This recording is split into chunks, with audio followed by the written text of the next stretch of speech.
Welcome, my friends and enemies. Glad you are here. Bit of a hopefully short one. I have no idea how long this is going to be, but hopefully it's short. Since what we're going to be reviewing is only like 10 minutes long. So here's to that.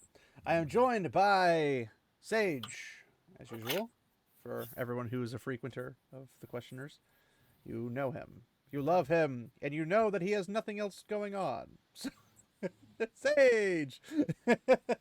And we also have with us Matt. How you doing, buddy? Hey, guys. So, I guess we'll just jump into it since What's going on? it's a basic obviousness of obviousness. So we'll just obviousness ourselves into this. So we have a video with Melonie Mac again. I mean, I feel like we're never going to have material to run out of based upon these, because they just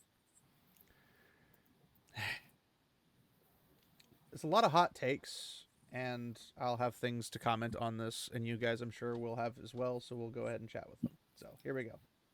Judging by the actual content itself, the writers for Netflix's Castlevania Nocturne appear to be very anti-Christian. Are we surprised?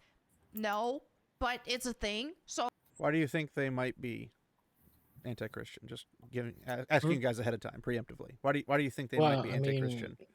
The usual writers, right? Okay, but how do you think they would implement this in the story? I guess Is there some sort of Making the priests and the church evil or something? that's a pretty good guess. I mean, that's the usual thing they go for, right? Well, I mean, considering the actual narration and plot of the entirety of the Castlevania series, it kind of makes sense if you're coming at it from a different angle. But okay, what did you say, Matt? Well, I was going to say there'd be like a wokeism in there. Well, as far as I'm aware, not really like blatant wokeism. Sage pretty much nailed it on the head. So we'll get there. let's go ahead and talk about it and dive into this video. So we have this clip here now because of copyright reasons and stuff. I have to be careful of what I can show because YouTube is retarded. So anyway, so you have this clip, you have the caption here: Maria using dark creatures against her father looks so sick. The focus on her face as she lost control was perfect. The animation does look pretty good for a Netflix. All things considered, I've heard Netflix animations like this do really, really well. It's a sad thing that freaking Warner Bros. Couldn't make animation like this for War of the Rohirrim, but here we are. Animation, I mean, after seeing that abomination, that was the Tomb Raider one, I'll say. And Tomb Raider was pretty bad. This is leagues better than that, but just saying, okay, look at this. So here you have dog creatures. She's doing her thing and attacking her dad, who see, look at this. You have the priest there. They're in church. There's the priest.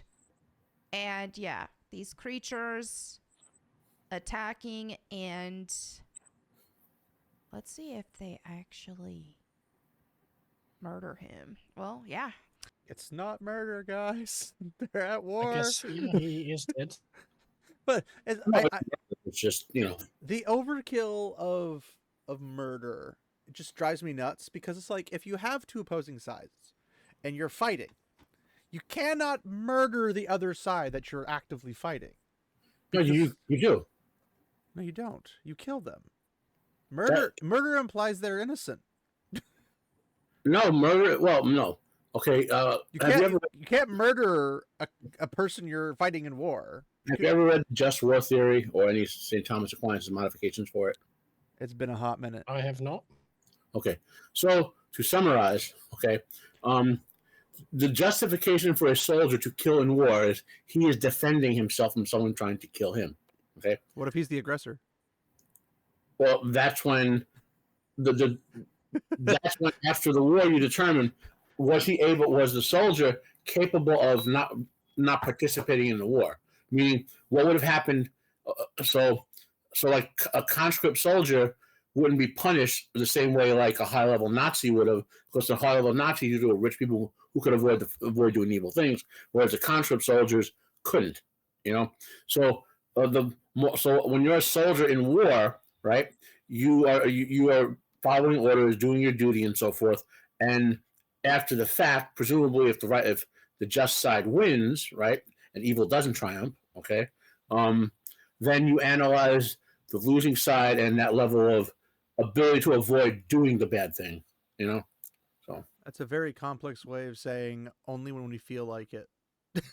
no, Does that sound like Sage? Because that's what it sounds like to me. St. Augustine's just war theory is pinnacle to all branches of Christianity, and St. Thomas Aquinas wrote some modifications for it. That Yeah, but what I'm saying is that from a biblical perspective, if you're looking at it, the Bible says thou shalt not murder. It doesn't say thou shalt not kill.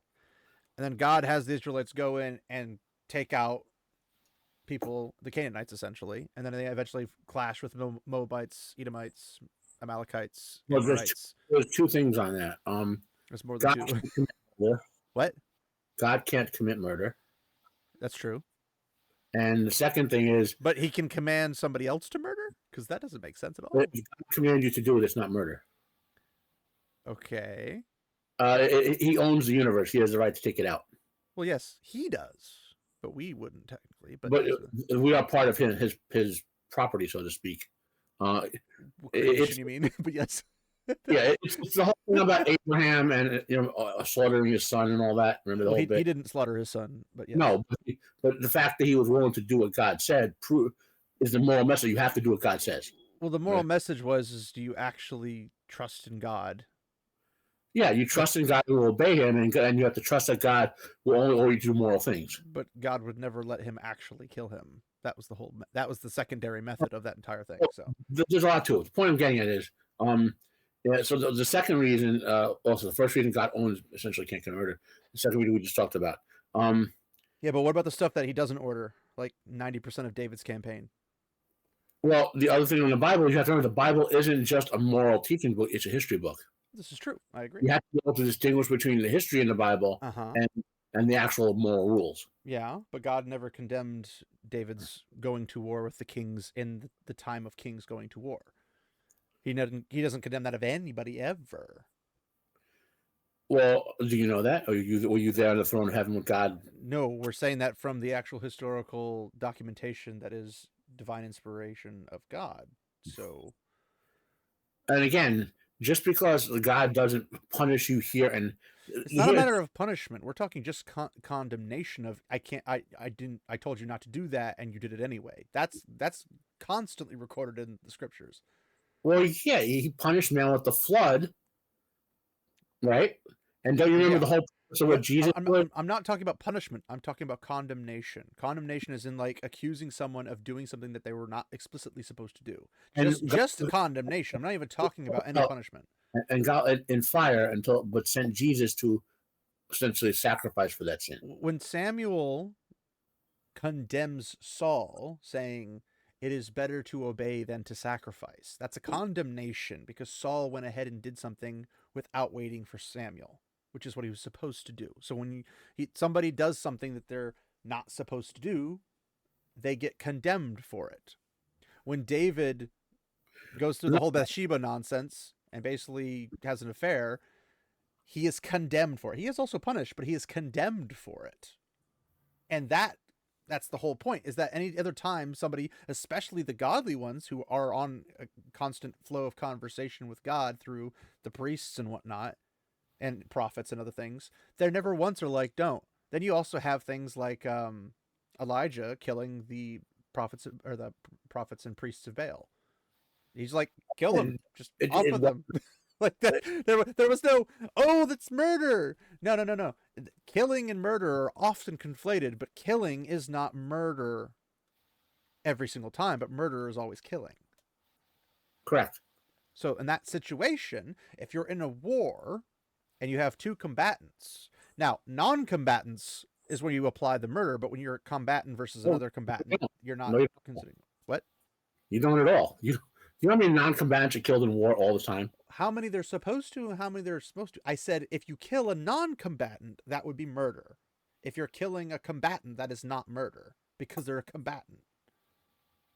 This is the easiest way you could possibly express what war is to somebody. All the time in war. I'm not saying that it didn't happen. I'm saying that they shouldn't do that and call it just killing. It would be considered actual murder. Well, then you want the Nazis to win World War II. What? Without targeting of the German engineers who were running the railroads in Nazi Germany, they were targeted with airstrikes. We wouldn't have beat the Nazis. Who are we targeting? Civilians just working their 9-to-5 jobs. Literally, Are they targeting civilians, or are they targeting locations where civilians might be? They literally blew up a church on a Sunday because they had intelligence that all the civilian engineers who ran the railroad were going to be there. They killed them and their family. It's possible, and that could be very well considered murder. We know it happened. I'm not saying it should or should not have. I'm saying there's a differentiation between killing and murdering. That's all I'm saying. That's literally all I've said so far. There's nothing else to add to that. To conclude this, so we avoid arguing this, I agree in broad concept we're saying. I disagree with how you're differentiating between killing and murdering. There you go. I mean, combatant versus non-combatant's really all it is. Aggressor versus defender, etc. But needless to say, her getting upset about a church being attacked when last time I checked, and first off, either of you familiar with Maria? Maria who? The girl in the clip that's bringing out the dark creatures. I'm assuming it's related to Dracula. I don't. Yeah. I think it's a Who knows? I think it's a Castlevania character. I'm trying to remember Dracula's brides' names. The only there were the two chicks that one's dead though, right? Yeah. So there were basically 5 women in the novel. Okay. There were Dracula's brides, and then there were the 2 women, Mina and one that Dracula kills, Mina Harker, and who's the other one? Well, this is someone using dark creatures against her father, and the father looks human, not a Castlevania character, not a Dracula novel character. Well, I know. I'm talking about Castlevania specifically. And I don't remember enough of Castlevania to know if this is a character from the 1 or 2 games I played way back. Well, I'm just trying to figure out who she is, if she has any relation to Dracula and his cronies, or if it's like a Belmont thing or somebody else entirely. I don't know. But the point being is that she obviously is against the church in this instance, for whatever the scenario might be. Yeah. And since I have not watched Nocturne, I don't know the exact entirety of around it, but I can tell from just looking at something that they're opponents. They're on the opposites. Yeah. She's not going to come in there and be like, I'm going to go against my father and then attack everybody else but her father. That would be silly. So you're going after somebody specifically, which makes me believe that Maria was wronged by the church in some shape or form. You have to accept that Melonie Mac is pretty dumb. And look, we argue all the time. But I would go with uninformed over dumb. I don't think she's dumb. I just think she's uninformed. Like, the 3 of us argue all the time, but we respect each other's knowledge bases. You know what I mean? Well, yeah. I know that's why I rely on you guys for a lot of stuff, because you guys are smart in your own areas. Like I know you guys have read stuff, and even if maybe you haven't read all the stuff I have read, or I haven't read all the stuff you have read, or whatever. You know what I mean? This chick, I hate to say it, she knows a lot about playing video games. Well, some of them. But like this is, I'm trying to phrase it the right way. Well, my phone is alarming with trumpets. Yeah. So, well, every time I hear her, I used to be okay, like, oh, she's talking video games, she's pretty, so and she's not woke, and I was like, okay, I can watch some of her videos. And then when she became like the right wing version of woke, the one I realized she's one of those moral majority types. I started listening to her. I mean, yeah, I would call them Puritans. As a man, Puritanicals, but yeah. If you think a woman is pretty, she will get a little more leeway when you listen to her.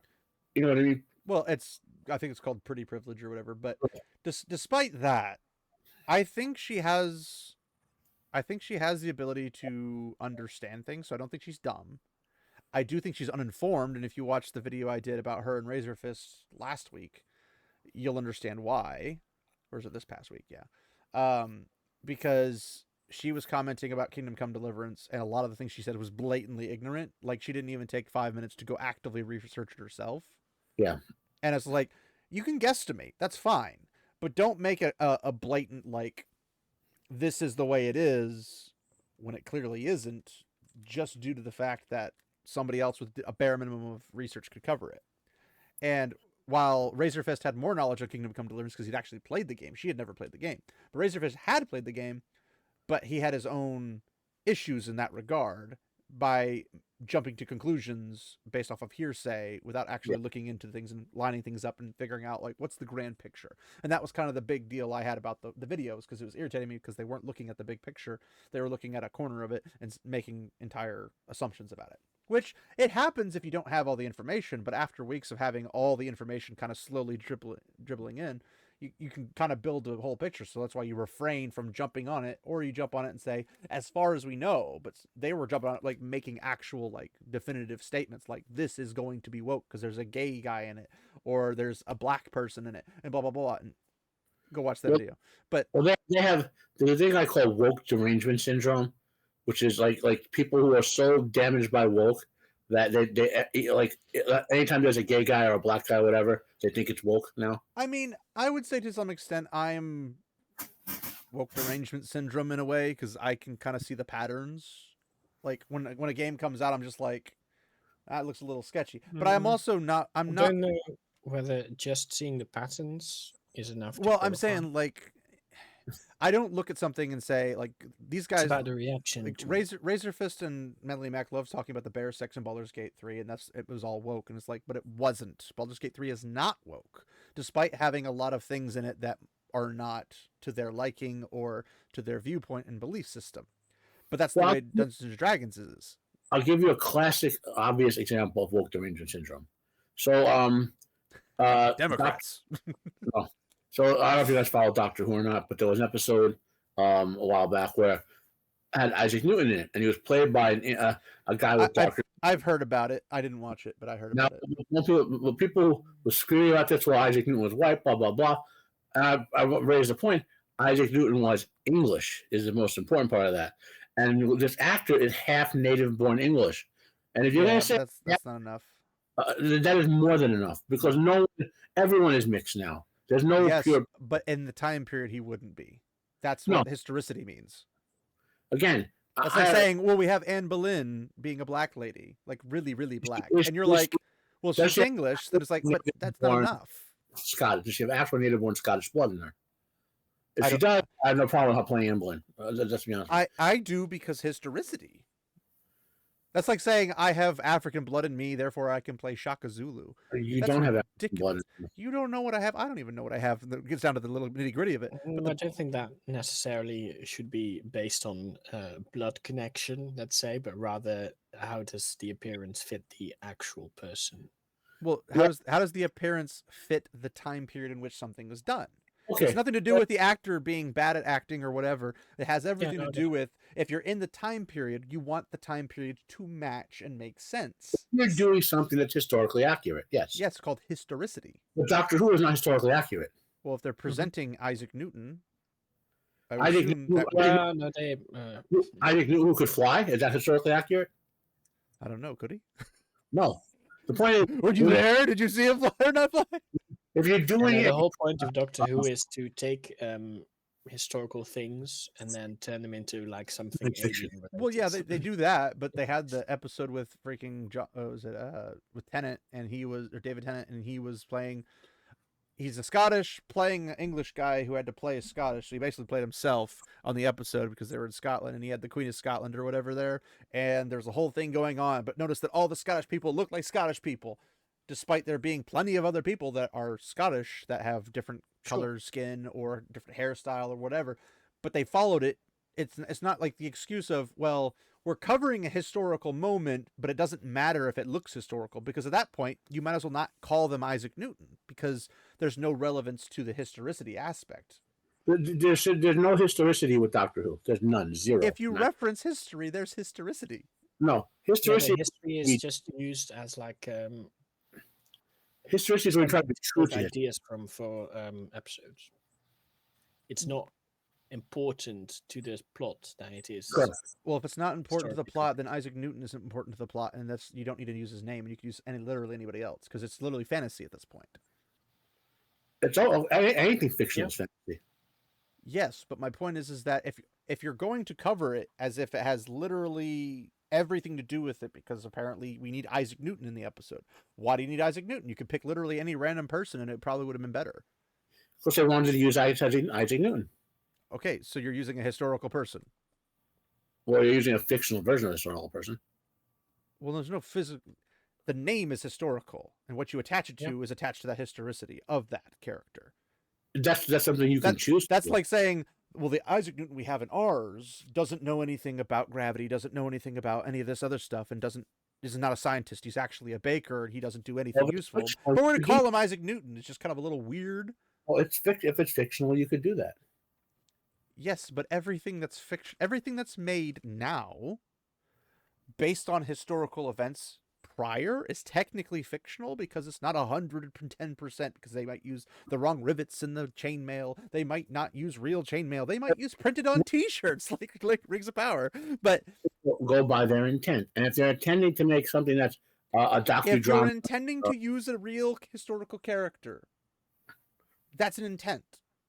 If you're not using a real historical character, that's fine. Nobody would care. So, like, say all the anime that gender swap, like world leaders or whatever in cute anime girls. Anime? That's bad. What are we referencing? Because I don't know what you're talking about. But well, I know there are a bunch of animes that do that. I mean, I know they basically make everybody Japanese unless they're blonde, which means they're from Germany or possibly England. Yeah, but like gender swapping into cute anime girl is like super common.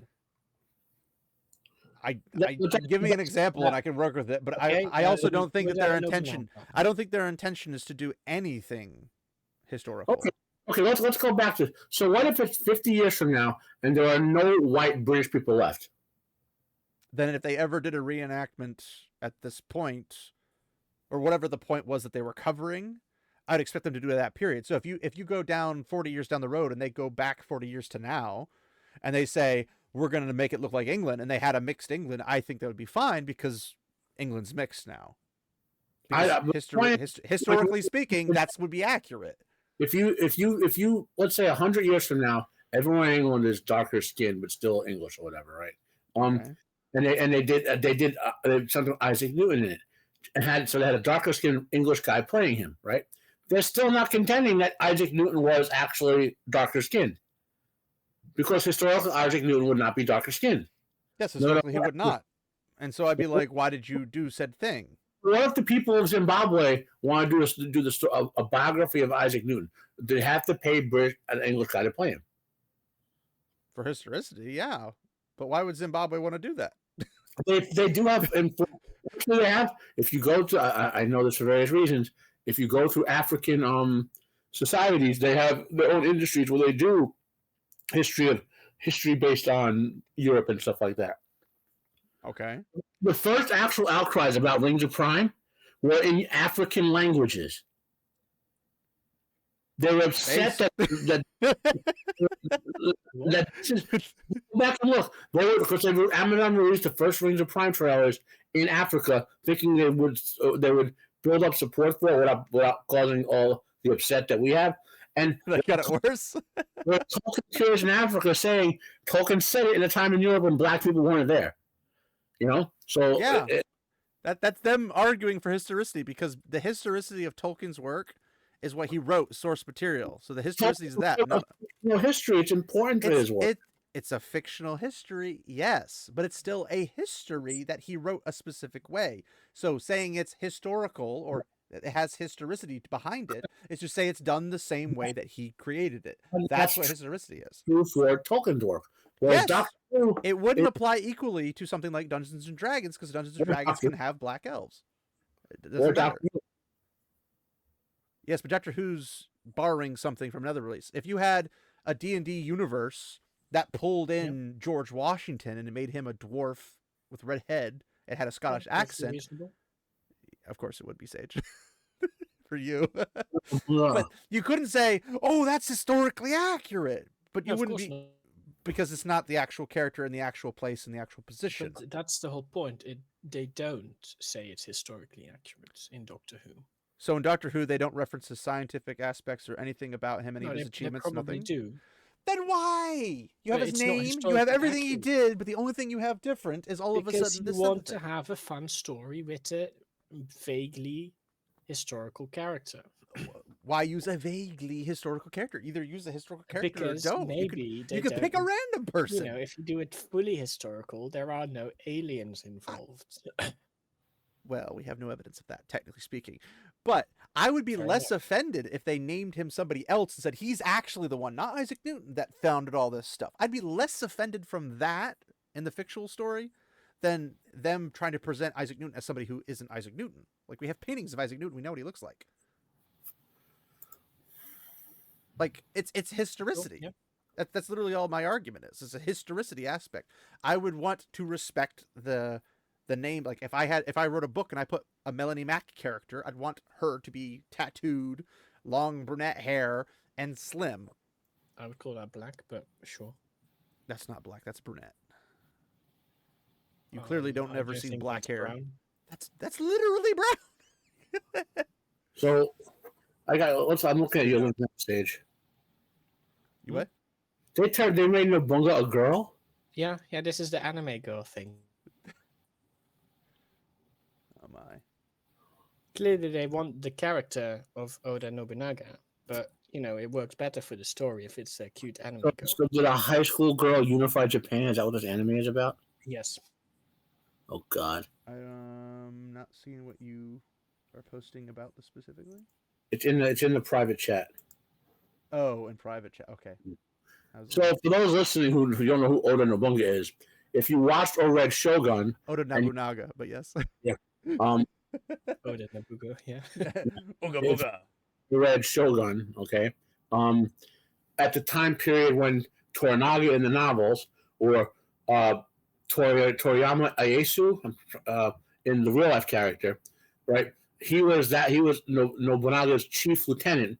Nobunaga unified Japan as a warlord, became the unifying warlord, and then when he died, the events of that the novel Shogun was based occurred because of his death and the succession war.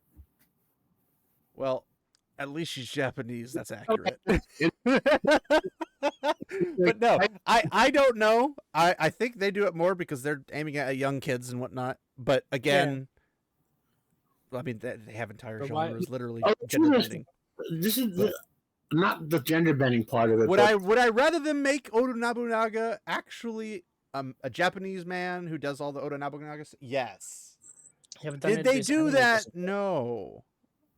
Oh, and also Nobunaga. If the other thing he would you, But might you know, could argue this is an isekai, and if it's an isekai, it's a different universe. what was it?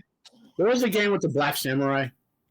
Well, if Oda Nobunaga in another universe is a cute anime girl, Sure, then sure. then I would assume in that universe that would But make maybe sense. Doctor Who is in another universe where I don't Isaac think he Newton jumps is something else. universes. I think he only jumps timelines. No, there are multiverse things in Doctor Who. Sort of. I don't remember him ever jumping into another universe. He does sort of. It's And if he complicated. did, then you want to make that crystal clear. In universe 32565, this No, is because this. if you do that, you get the whole the Marvel and DC problem. If you're going to another multiverse anyway, you're gonna have the same problem. True, but we don't know for sure. If it's a different Doctor Who is in universe, our if universe. it's a different universe, I don't care. Because I don't care about that universe. But if it's about this universe, I do care because it's this universe. That universe's history is different history than this. I only care about this universe's history. So in that situation, if they're in a different universe, I don't care. But they have to clarify that it's not the same. Because that's how I'm going to expect it. To keep it simple, okay? Nothing simple about this. In Doctor Who, there's the universe, which is everything that exists, and then there's the Exoverse, which is everything that's outside of it. Okay? It's everything that doesn't exist. Well, Those are your options. there was It nothing- exists or it doesn't. There was nothing there originally, okay? So this is the premise of Doctor Who, right? The void. A long time ago in the past, there were these ancient eldritch races that arose when the universe had different laws of physics, okay? And they made the universe impossible for life to live. Magic exists, all this horrible stuff. Then the Time Lords arose and wanted to make a more orderly universe. So they defeated all these beings and then literally wrote the laws of physics and erased magic from existence. Okay, and so they rewrote the entire universe. And when they did that, like the law of thermodynamics came into existence. So they had to come up with a way to deal with the heat, the excess heat the universe with, the excess molecular motion. So they created a sort of hole in the universe and decided, so the universe never died of a heat death. It would just keep expanding and pumping out entropy into this outside the universe, which became the exoverse, and that's why stuff arose out there, because basically chunks of the universe were being purged as part of keeping the heat death of the universe from occurring. Okay, so that's how the exoverse happened. Then once the Time Lords established the laws of physics, right? Multiple timelines and realities came into existence to sort of balance out all the energy interactions and things like that. And that when you say an alternate universe in Doctor Who, you mean an alternate reality generated in another timeline. Yeah, I bet the audience did not expect that's this the to turn basic in. thing about time travel. You end up with such problems. I bet the audience did not expect to turn this into a Doctor Who episode. Yeah. Considering I never didn't talk expect about it, that. but point being, Melonie Mac commenting on this is a bit odd for the whole, absolute murdering somebody when it's just like, well, if they're your enemy and you're wiping them out, then that's not. Well, she's dumb as a brick. Let's get Again, more I don't think she's dumb. I think she's just uninformed and lacking of the proper definitions or whatever, but we'll go. Okay, and look at that. See that? They even have Maybe the too cross zealous. burning. Okay. They have a cross burning. Like if you burn a church, the cross won't catch on fire or something. I don't know. Yeah, I mean, this just shows how evil the vampire guys are, right? Well, yeah. You shouldn't be bothered Anybody about who's the an vampire. opponent. I mean, I would assume a person summoning demonic type creatures, whether they be demon wolves or, and I say like Japanese demon wolves as opposed to like actual demons. I don't think they're actual demons, but demonic wolves, a freaking dragon. Probably not the allies of the church. Just throw that out there randomly. So It sounds reasonable. if they're not the allies of the church and she's coming in and is angry, that means something happened that made her very upset.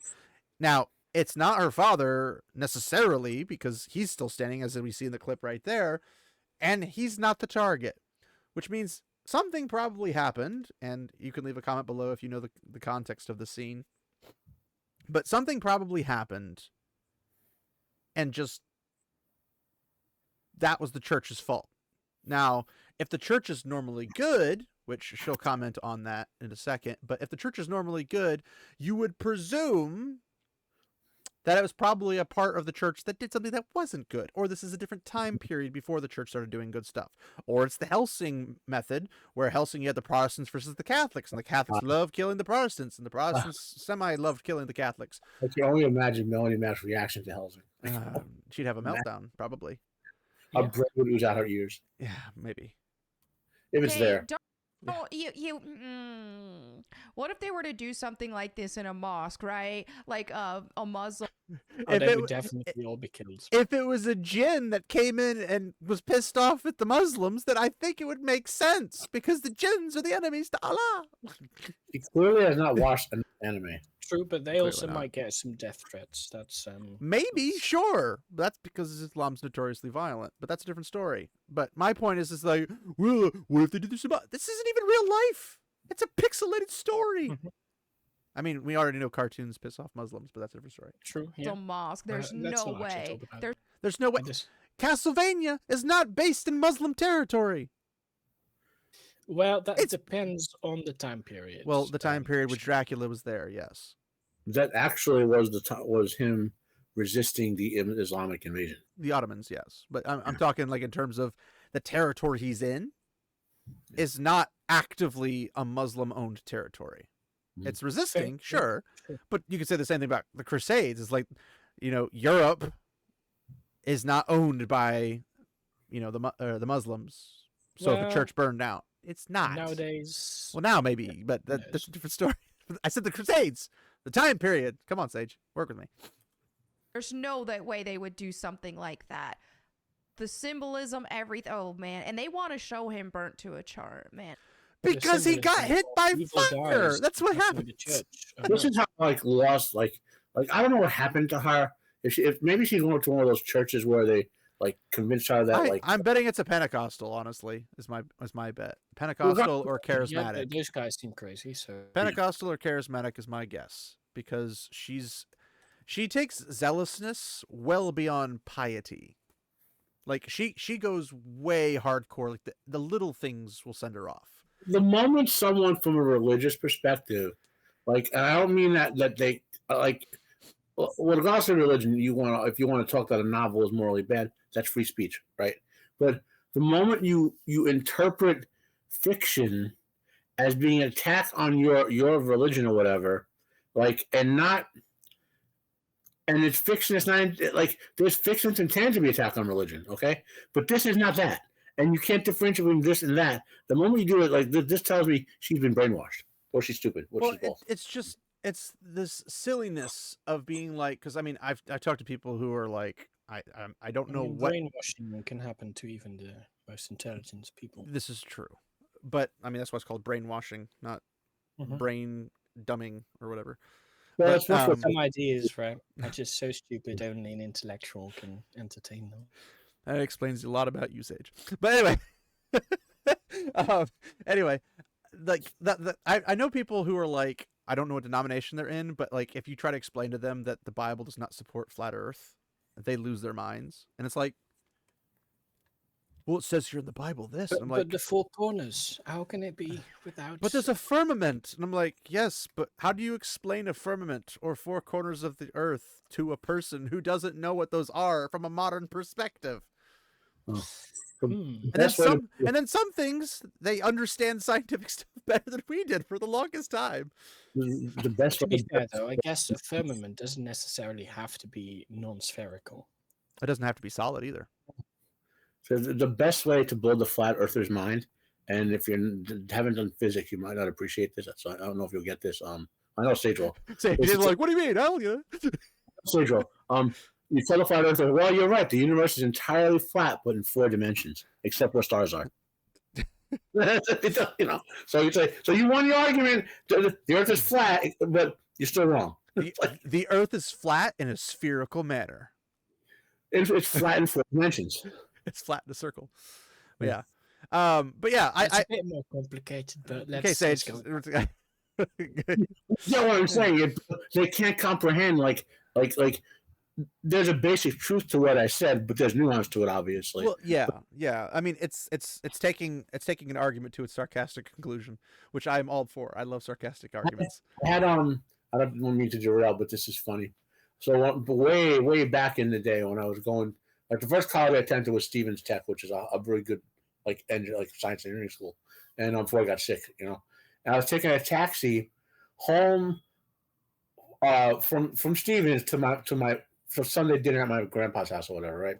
So, and it was a regular taxi driver. So he had a conversation with him, and one day he goes, "Hey man, you know what electrons really are, right?" And I goes, "Yes, we've known that for quite some time." He goes, "No, they're wrong." And he gave me this spiel. Electrons are really say like demons and stuff, like the things people believe. It's the satanic panic problem. Yes. No, it was like someone The demons that power my light bulb. Well, the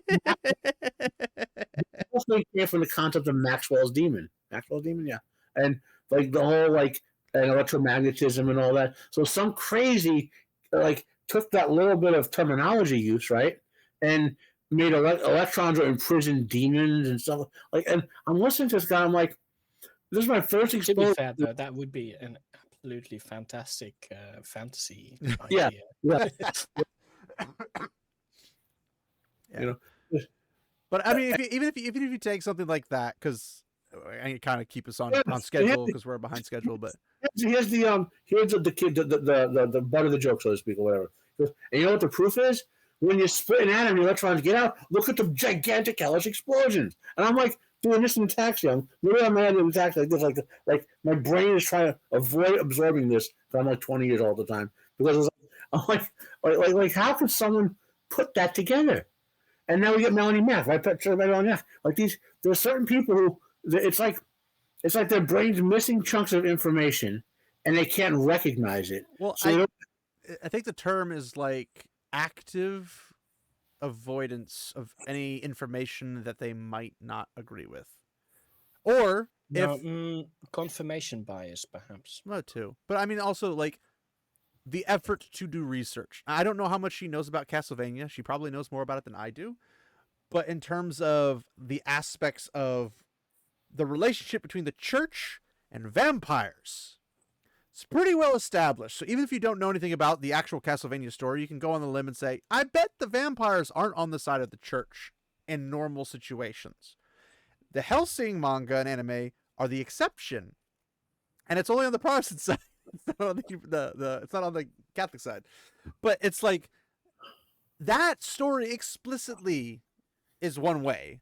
Every other story, the vampires and the church are always on the opposite side. So if Maria has something to do with the vampires or another dark force, maybe a cult force or something else, they're still on the opposite side of the church. Now, if there were the quote-unquote good guys, like if the Castlevania anime is about Dracula and his stuff rather than the Belmont family, and it's from his perspective, like the church did bad or the villagers did bad and whatever, and he punishes them, and then the church comes after him and he fights the church, and the church aren't actually the good guys.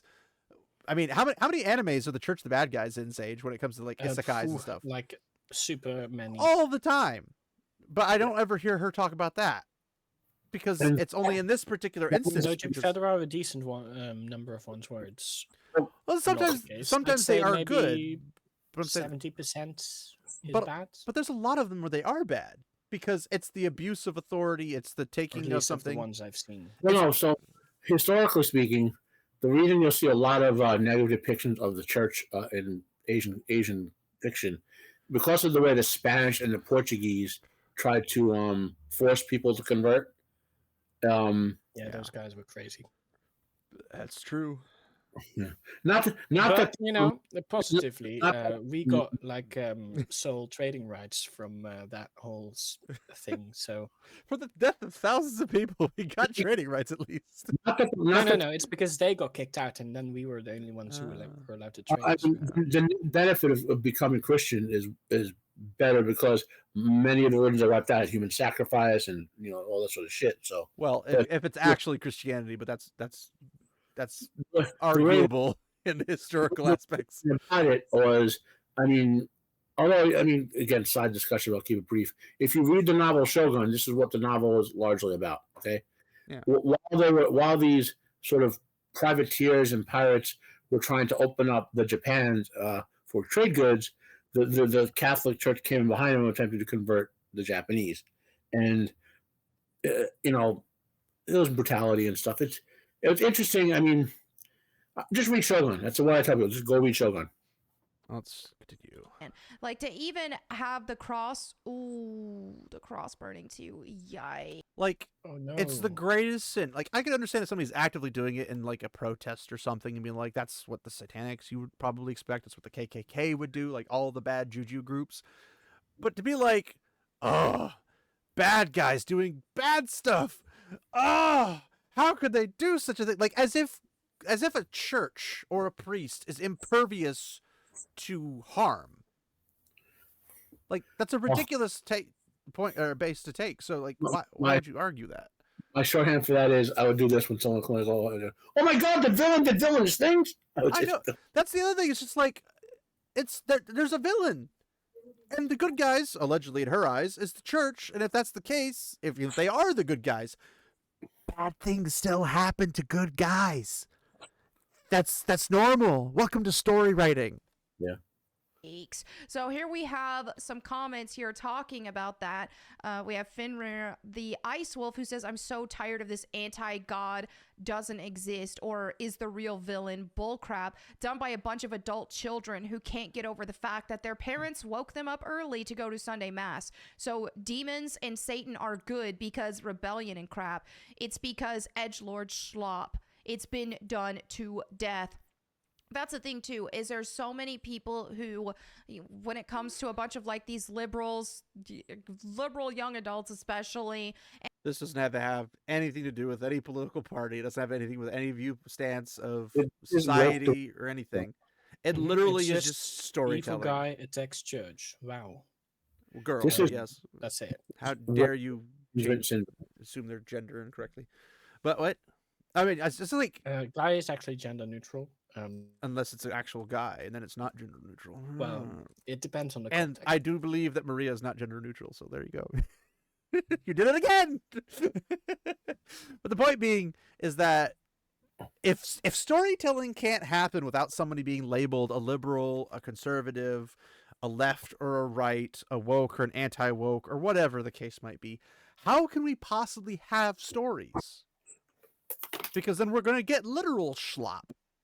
Like, there's tons of stories all throughout history that are not left, right, woke, anti-woke, whatever the case might be. They're just stories that have a good guy and a bad guy. You got to recognize that for the bulk of history and the bulk of the world today, right, that fiction has always been subject or punished by social and political authorities. In the United States and Western Europe, we achieved a sort of surpassing of that where our works of fiction could be treated as fiction and not be freedom of speech, basically, freedom of expression. And now, but again, freedom of expression has nothing to do with storytelling per se. Well, no. But I'm not talking about the storytelling. I'm talking about the ability of the story to exist. Now, with the communist infiltration of the West and this sort of wokeness and all that, the reaction is empowering those who want to suppress everything. Yeah, but the only person who would look at this Castlevania series and be like, oh, well, it's the Marxists taking out the church because religion bad, and blah blah blah. Like, the only people who could come up with that are the people who are already there. They don't need to be convinced. They're already there. They have to see the symbolism in everything. That's not the point. The point I'm getting is Melonie Mac and that commentator, they're not Marxists, but we have in the past we've put them to say, look, you can have a religious viewpoint, but you can't. Yeah, I'm not saying that they are communists. I'm not saying they're Marxist or anything. I'm saying the kind of people who see that. Like, if it was actual Marxist propaganda and it was like, we need to set fire to the church and the crosses and the priests and blah blah blah. If that was the actual thing, the people who would see that would already be the people who are already there. They don't need that propaganda anymore.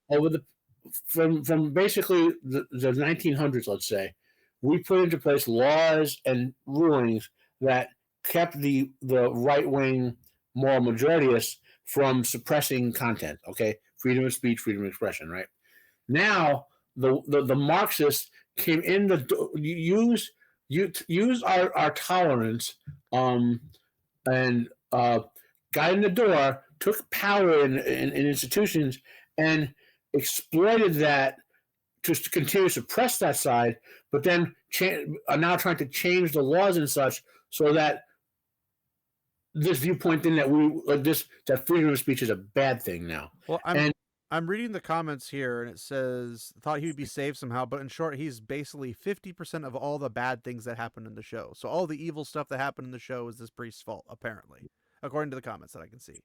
Yeah, so let's continue because But my point is that it's just like, oh, how dare! It's like, are you saying that the church can't be seen in a bad light? Because historically, there are bad points where the church deviated from the Christian roots and went completely just power hungry.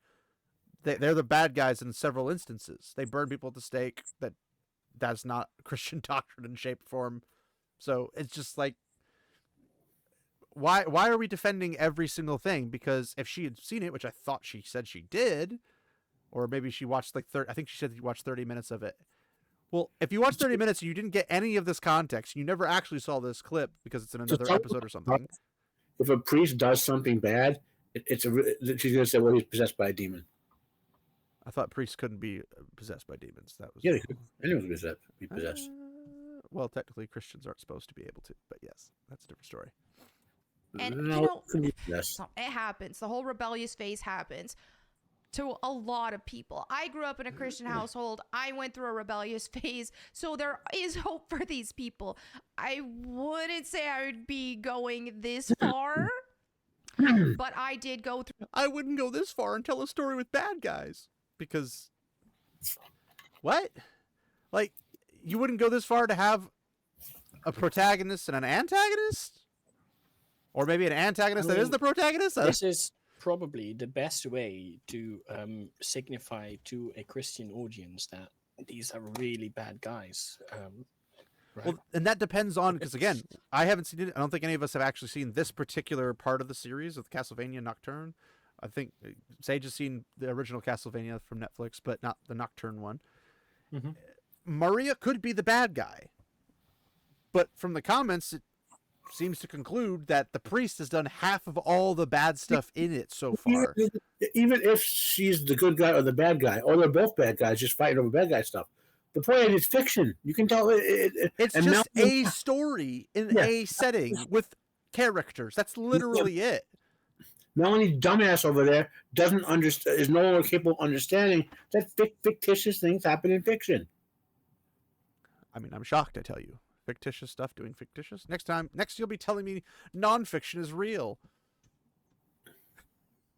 Sorry, it's a joke. Through a rebellious phase myself. I just hate to see it glorified in.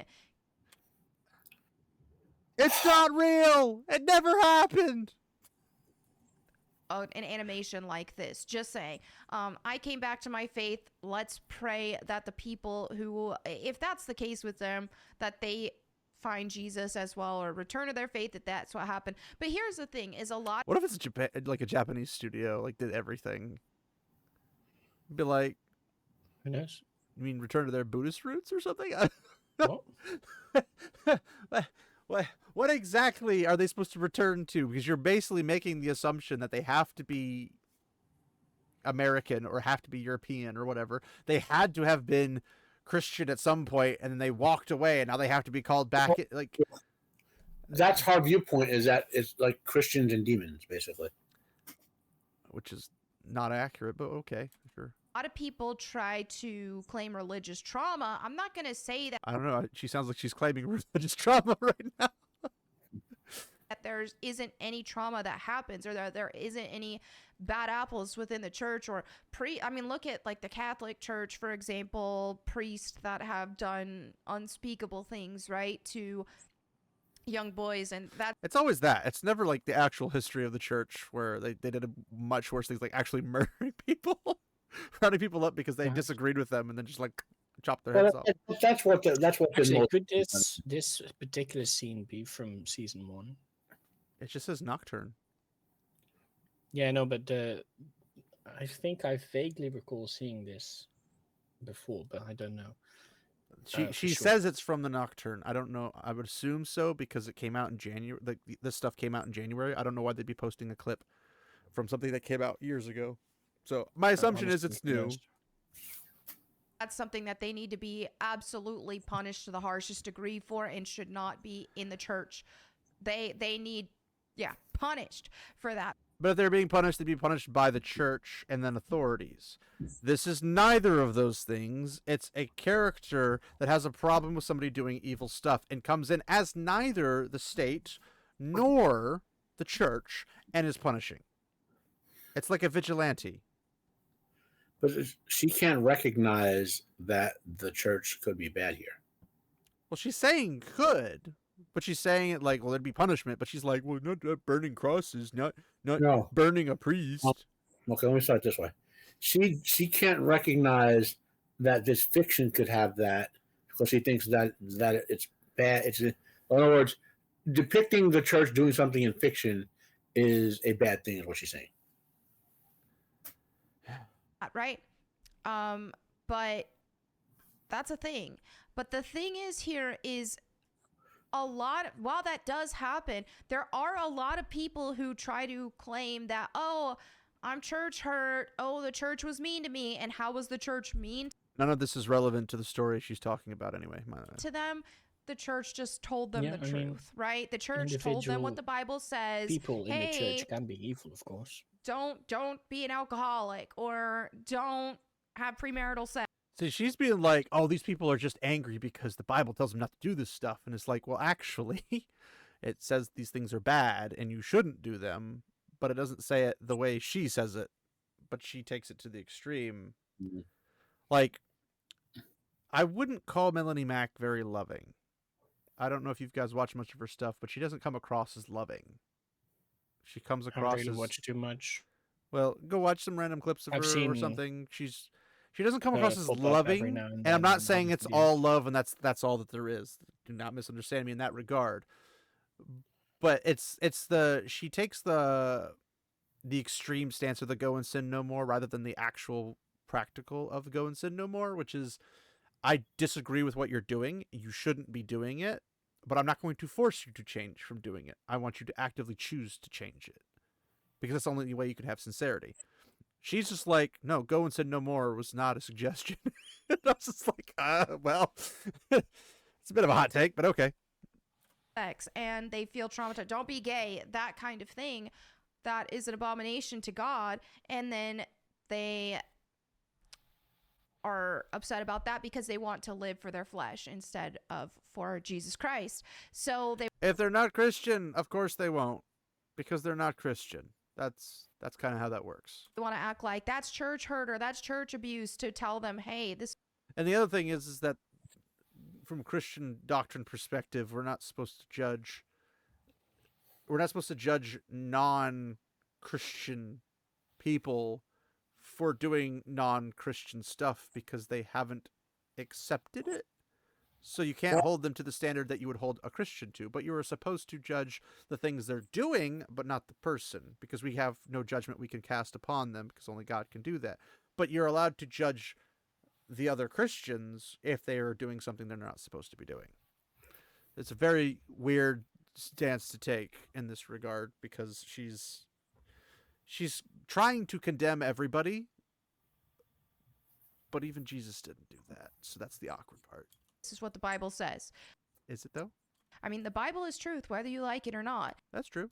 And whenever I went through my rebellious phase, I just like blamed But just because it is doesn't mean you're getting it right. Just say. all my problems on that. And then once I came back, I realized, even before, I was like, I realized, okay, this isn't it. This isn't the way to be in kind of a rebellious mindset. It was redirected in to the wrong place because sin has entered the world and we will experience pain and suffering in this world because of that. And that's because we live in a sinful world. So why wouldn't you want to live in eternity in a us can do it on a perfect world, right? Jesus died on the cross to give us this option because none of us can do it. She says, why wouldn't you want to live in eternity with Jesus? I'm like, okay, if somebody doesn't know Jesus, it'd be like asking them, hey, this guy over here named Bob, don't you want to live with Bob forever? Who's Bob? Yeah, no, I'm why good do I want to live with Bob forever? It's like, well, yeah, because they don't have a relationship. If you don't have a relationship with Jesus, you're not going to be able to have somebody be like, yes, I want to spend all of eternity with him. Because why would I want to be with Bob? What about Bob is you don't have to spend all eternity like would you like? It's not like you have to stand next to Jesus for all eternity. I'm sure there's room. To some extent, yes. But it's not literal, but it is figuratively all the time. But the point Jesus, it's like Jesus is there in heaven, and we have to like when we die, we have to just stand next to him or sit next to him in lawn chairs and stare and do nothing all day. Well, like that's not even the point I'm making. The point I'm making is that if somebody goes up to you and says, "Hey, wouldn't you love to be with this person for the rest of your life and then beyond the rest of your life?" and you'd be like, "But what? Why would I want that?" My response would probably be something like, "No, I'm good." Well, the normal response is, I don't know that person. I don't know if they're a good person. I don't know if they're a bad person. I don't know their attributes. Are they kind? Are they caring? Are they compassionate? Are they hateful? Are they angry? Or do they have alcohol problems? Like, there's all these things you don't know about that person. So being like, why wouldn't you want to spend all of eternity with Jesus? It's like, because they don't know him. Like, the whole point of knowing somebody is like, if you sit down with somebody and you say, hey, let's get to know each other. This is me. Who are you? How are you? And then you get to know each other. You pick up like what your hobbies are. You do things like you have some form of a relationship built, and then you can make a decision saying, yes, they're a good person. I'd be okay with spending an eternity with them. That's way away from her ignorant point of view. I know, but I'm assuming again it's probably for the denomination whatever denomination she's in. It's probably that who's teaching her this stuff because that's I mean, to be fair, most of the church struggles with this concept as well. So it's just I don't understand why it's difficult to understand that, because I pretty much made it as simple as possible. And I figure that anybody off the side of the road would probably be like, yeah, I wouldn't want to spend a random all of my eternity with Bob, and I don't have any knowledge about Bob or anything. It's like, okay. On our own. So we have normal man online who says, I'm so over settings where demons and the devil are totally real and dark magic too, but Because it's fictional fantasy.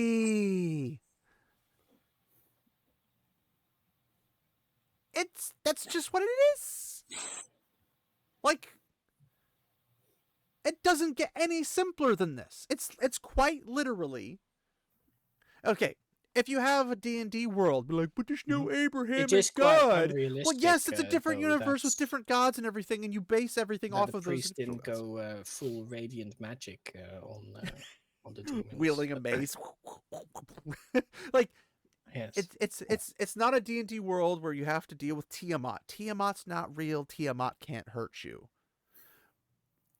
But in a world like right now, if you were to make a fictional book series off of, like, I don't know, Tom Clancy, where some military guys go over into the Middle East and do an extraction of some sort, they might come into contact with Christians or a church or something like that, and where there's the Abrahamic gods mentioned briefly because it's Tom Not Clancy in the novel. Middle East, right? Well, maybe they have to with extract a pastor from a church or something. Fair enough. Like, whatever the case might be, whatever the setting might be, in that sense, it makes sense to have an Abrahamic. But this is specifically about a particular area and a particular thing. Like, Castlevania is about Dracula. Dracula's not a notorious Christian guy from the mythological aspect. Well, there isn't a lot to the religious stuff in the novel. There's some allusions to it. Which is fine, but the point is that when you play the games, there's no Abrahamic God. But they're not complaining about that. It's only because it's an anime form. Now they're complaining about it. I'm like, but if it was the case of the Abrahamic God and they were trying to go Super Saiyan mode Christianity, then the Belmonts would be able to walk in and be like, cross, and then just eviscerate everything with a giant Kamehameha beam coming out of a cross. Like, it wouldn't have much of a game because you just one-shot everything. It's One Punch Man Abrahamic God Edition. It's just... It doesn't make sense. Make it make sense. How is this a complicated concept? It just doesn't make sense. Like, demons should cower before the crucifix. Holy water should burn. That. Well, I mean, I don't necessarily agree that holy water is legitimate, but that's a different story. Dark spirit should not be able to enter consecrate. It's a freaking fictional story. It doesn't follow the rules of the Abrahamic religion. Simple as that. Abrahamic God doesn't real, right? That's the thing. Oh my gosh. We have this here where are the writers behind the Castlevania show Irrelevant. atheist or something? Like, I ain't watching the show, but Then don't. this is the second scene I've seen of evil religious white He might be. guy. Then we have this reply here who says, from episode 1, they've been hammering church bad, even though the church in the game is probably the biggest force of good against the forces of evil in the series, second only to the Belmonts. Sage, take it away. Yeah, so in this case, the church being bad is not really necessarily the entire story, because it's just that parts of the church are corrupt, right? So the rich have invaded it, let's call it, and they It's sort used of as a political work with power empires, piece. etc. It's political, not they're evil because religion. It's just some churches may have joined the rich people because they thought, oh, this could be good for us or something. Well, And that's really all it is. It's just realistic. Well, and right? one of the People are comments. Oh, go ahead. naturally not perfectly good, right? Not everyone, No one's who is naturally really religious. good in normal situations. but not everyone in the religious group is a perfect example of that religion. Well, We and are all just human. There's a comment And here that's- saying it depends on who's running the church, because Maria's father sold out humanity to the vampires. And in the original series, they accused Dracula's wife of being a witch and burned her alive, which caused everything to happen.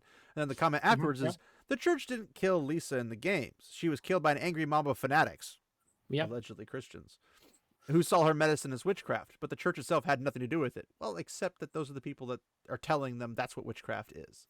Mhm. That's kind of their fault.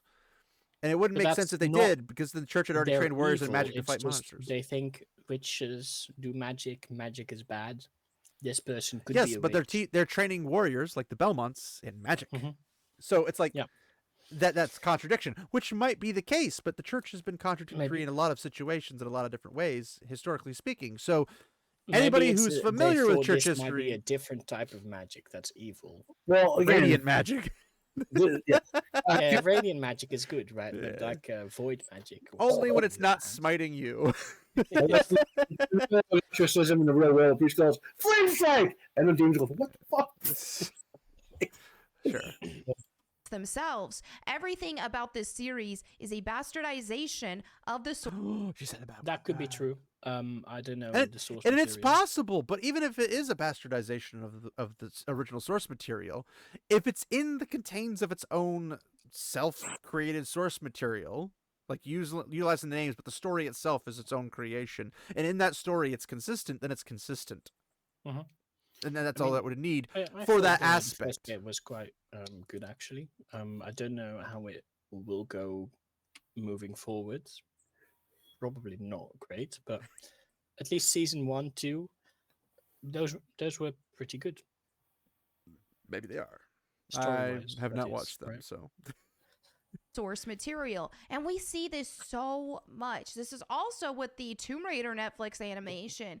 They completely changed Lara Croft's Wait, there's a Tomb motivations. Raider? They yeah, it's Animation? it's Gooner bait. You know, it's Huh. no, nobody but a Gooner would like Tomb Raider. Come on. True. Yeah. Wait a minute. What's So- that in the back there in the corner? What, the Hmm. giant butter stick? A modestly covered Lara Croft, because we can't have that.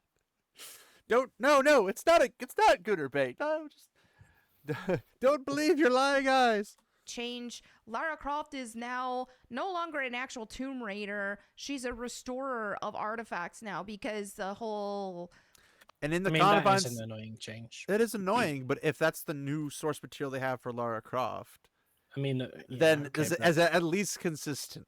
That's all you would new need for that source story. material, I don't think that She's a- qualifies. She's a as a respectful source Tomb material. Raider now. Well, I'm saying like in terms of, okay, so if this Castlevania Nocturne is not the source material originally, but in itself, in its own story, it's utilizing aspects of the Oh, source so material, other but it's things constructed base it differently. on the series, for example. Yeah, so like you still have Dracula, you still have the Belmonts, you still have Church, you Mhm, still yeah. have Maria, you still have all those kind of things, but the storyline they're telling from it's almost like an alternate universe. I almost said universality. Right, a different would be such- turning of the wheel, you could say. Except in that case, that one's literally cursed to only succeed in one, which means any Yeah. other turn would literally end up by default in defeat. But that's a different story. We're not going to Wheel of Time. But if the story is consistent, if they have her starting out being a Tomb Nicer, not a Tomb Raider, then she needs to stay Tomb Nicer the entire time. It'd be weird for her to flip flop back and forth. That would be weird. So I think it looks stupid, and I think it's probably horribly written and everything, because it's a DEI thing. It's not a good writer thingy. But at Well- least if they're consistent, you could say it's a halfway decent animation. But I don't think they would ever do that. So, oh, we can't have her stealing artifacts from other cultures. They have to make her stealing's a crime. Why do you like characters that steal? The church is against Yeah, that. Wait a minute. Yeah, I'm confused. that's not very Christian. I'm confused. I mean, I have the defense that I'm not, so I can avoid it. perfect. They have to make her a Mary Sue. So, I mean, As somebody who always succeeds in Mary Sue. It's definitely Trick getting in question. that direction. It's a trick question. this is very common that Netflix will not do justice the source material. So I'm not surprised by that. And I watched the first season of the Castlevania anime or like Netflix animation a while back. I think I liked it, but I don't remember a whole lot about it. But Nocturne, I've really had no interest in. I saw like a huge chunk But of I it don't whenever think this they is from announced it. Nocturne. Again, this was posted on January could be. 24th of 2025. Unless Nocturne is like a remake. Well, it could be overlapping certain aspects, like a certain character's point of view or something, and then taking it a different direction. Because Nocturne would imply darkness, and darkness would imply the bad guy's point of view, and therefore. I could only go. My brother says because he watched both of them. He said it's kind of like a sideways sequel. Like Makes sense. It's like a parallelization almost. Well, no, it's not a sequel to the story in Castlevania, but it occurs afterwards in the same setting. Yeah, okay. So then this scene is probably not from Nocturne. Yeah. Maybe. I don't know. Because you got to watch the first 30 minutes or something like that. And it looked like just a bunch of DEI crap, if I'm being honest. That's what about this makes DEI? Well, no, it's a girl, right, doing the summoning, so it must be DEI. Which is perfectly fine in the setting. She said she watched the first episode, so 30 minutes of it, or whatever. Well, it's a 30-minute episode. It's a 30-minute episode. I don't know, maybe. Yeah. Is it? I don't know. Well, I can tell you. Regardless, though, it's a silly argument. It is. It's horrifically serious. It's DEI because a woman did magic. I'm like, what? What? Welcome to anime, I guess. What the frick? Yeah.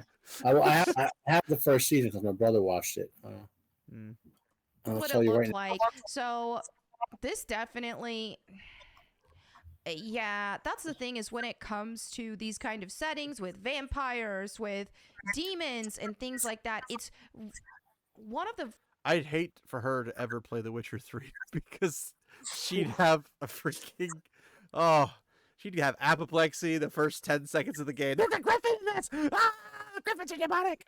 Like, she'd go nuts. They're not. They really aren't. They're 8 30-minute episodes. Ah.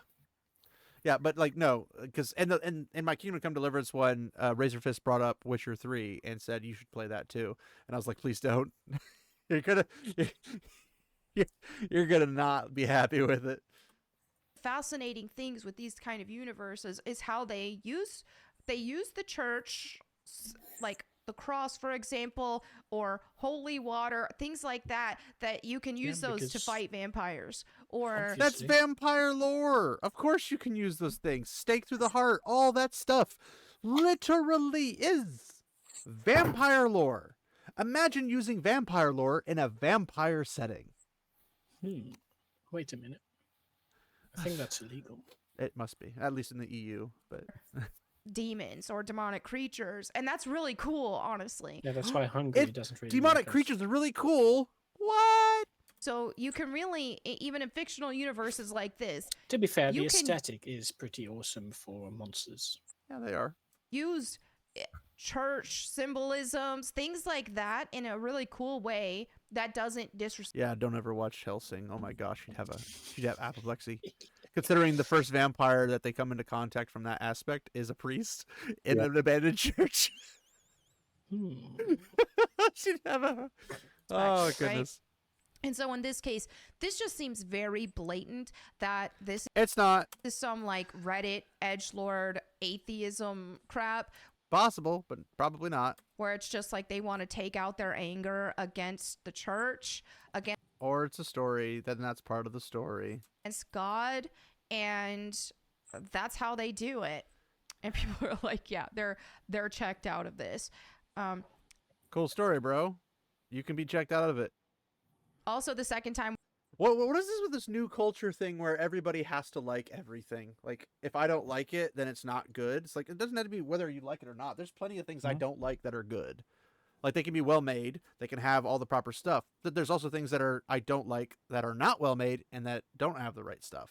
Like, just because I don't like it doesn't mean it's not good. Just because I do like it doesn't mean it is good. That's how that goes. We hear problems are from stupid old men. That's another thing. What? Older white men, like they love to hate on older white men. If an old white man does something bad, are they allowed to be called bad? Yes. No. Shut up, Sage. Are they? Quote Thought it where was, also banned. there was also a guy a week ago that hadn't seen the show but guessed every mark of it scene for scene. They're that predictable. How do you guess something? Well, Mark for mark. Like wait, like how I guessed the topic of this complaint. Which complaint? That the We're not video complaining that about we're now watching is about the priests being evil Oh yeah, yeah. in the church. Well, because it's based off of what she said. Yes. Mhm. And it was pretty predictable because there's like a religious person, a religious zealot being upset about stuff would probably have to do with religion because it's the thing that upsets her the most. Yep. Yep, it's pretty easy to decipher that one. So, but being Yeah, like this is just the a vampires basic, are attacking. Well, who are the modern vampires concept. attacking? I'm guessing the church. Mark for mark. It's like, wow, you're a Wow, genius. Yeah. Mind the creators admitted this isn't for the fans. We wanted our own thing. That's all. And that might be the case, and that might be Sure. what makes it suck. But guess Yeah. what? Don't like They it. can Don't do it. watch it. That's how you like. Oh my gosh. hey, get woke, go broke work. So You if can it's work- say it doesn't follow the source material. You could say it doesn't follow the way the games went. It doesn't. You can It doesn't. say It to doesn't other stay. people you don't recommend it. Yeah, yeah. It's just like I didn't like it because it pulled away from the source material. But if your number one argument is, but the church is shown as bad, is not a good argument.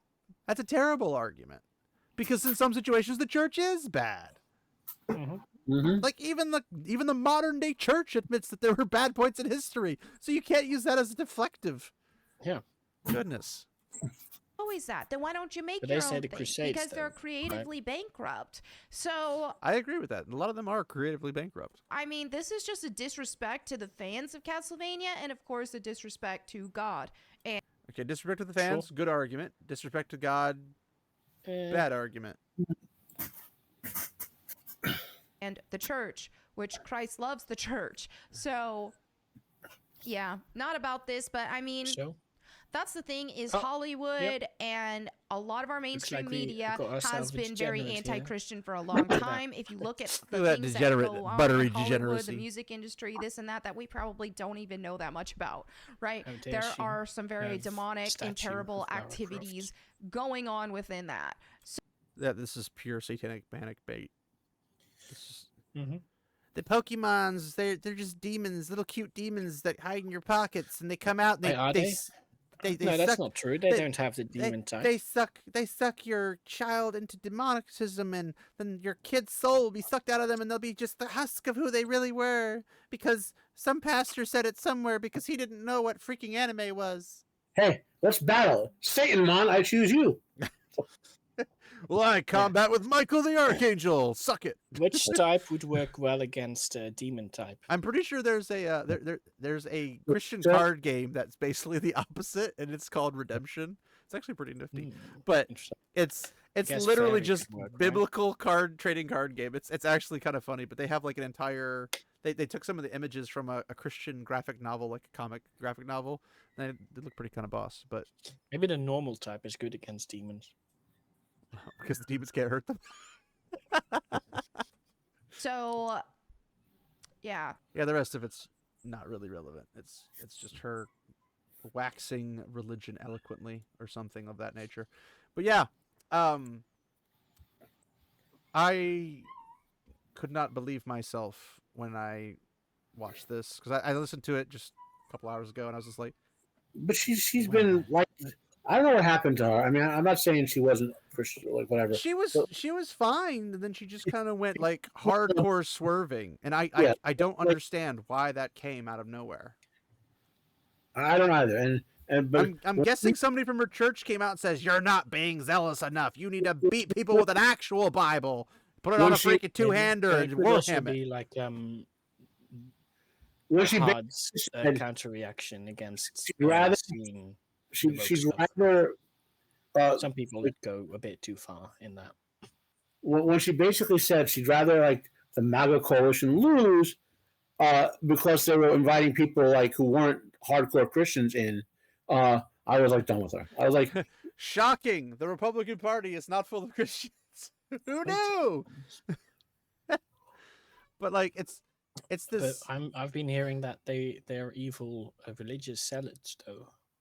Well, I mean, yeah. There's a 20% or so of hardcore like fundies who want to have turn America Yeah, into. no, but like, didn't Talking the about those left Christian get all nationalists. angry because, oh well, angry, or like, oh look, Trump didn't put his hand on the Bible during the And there's inauguration, actually an so explanation for that too, which I thought was look really how funny. you were all betrayed by Trump. That sort of stuff. Trump is the new satanic panic. Oh gosh, gotta love it. But anytime somebody goes into a satanic panic, I automatically dismiss them, even if they might have a Mhm. semblance of truth, because they've been crying wolf for Yeah. years, and it's Mhm. getting really irritating because they're wrong, ironically, in virtually every situation When that I've seen. the real satanic panic Yeah, is the I New mean- York Mets. See, the Mets are distracting us with these fake satanic panics because they're the real satanic panic. Probably. Wait, The Mets are the team from hell. Well, don't say that because she might get angry at you for implying that the church is evil. But who knows? It's it's a strange world. But that was all I had because I found it to be very undesirable of a stance to take because ever since Goonergate, she's gone like off the rails.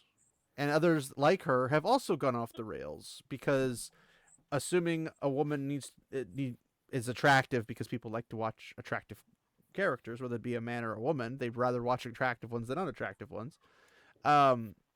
That's apparently just because you want to get off, and it's just like, or it's because we've been deprived of it for a very long time, because everyone now is hideous, and we would like to up our standards. Yes, we do want to get off of basic biology. Well, yeah, but you don't have to get off of every character. Like, No, you have no one's going to the First Senate and just sitting there and Yeah. staring. They're like playing the game. They're shooting people or whatever.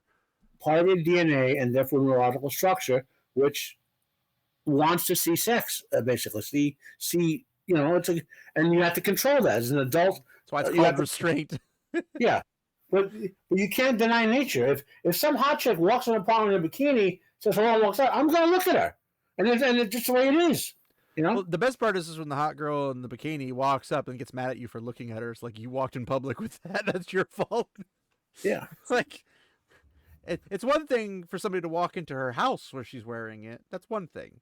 It's another thing for her to walk out of her house into the public open sphere and then be mad at people for looking at her. It's like, then wear something else.